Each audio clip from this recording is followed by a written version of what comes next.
পরিস্থিতিতে দেশরত্ন শেখ হাসিনার সাহসী সিদ্ধান্তের মধ্য দিয়ে তিনি সারা বাংলাদেশের স্বেচ্ছাসেবক লীগকে সুসংগঠিত করার দায়িত্ব নিয়েছেন। জননেত্রী শেখ হাসিনার নির্দেশে এই করোনাকালীন সময়ে অসহায় দুস্থ মানুষের পাশে গিয়ে যিনি দাঁড়িয়েছেন, করোনায় আক্রান্ত হয়ে আবার করোনাকে জয় করে আমাদের মাঝে ফিরে এসেছেন দেশরত্ন শেখ হাসিনার বিশ্বস্ত ভ্যানঘাট পরম শ্রদ্ধাভাজন জনতা বাবু নির্মলরঞ্জন গুহ ইতিমধ্যে আমাদের মাঝে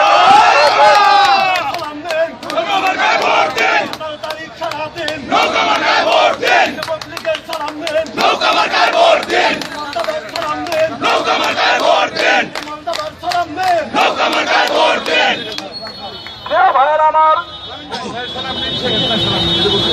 এখন আপনাদের সামনে বক্তব্য রাখবেন এই জনপদের অত্যন্ত প্রিয় নাম, আপনাদের প্রিয় ভাই, দীর্ঘদিন ধরে এই জনপদের মানুষের সাথে জড়িত বাংলাদেশ আওয়ামী স্বেচ্ছাসেবক লীগ ঢাকা মহানগর দক্ষিণের বিপ্লবী সভাপতি জগন্নাথ বিশ্ব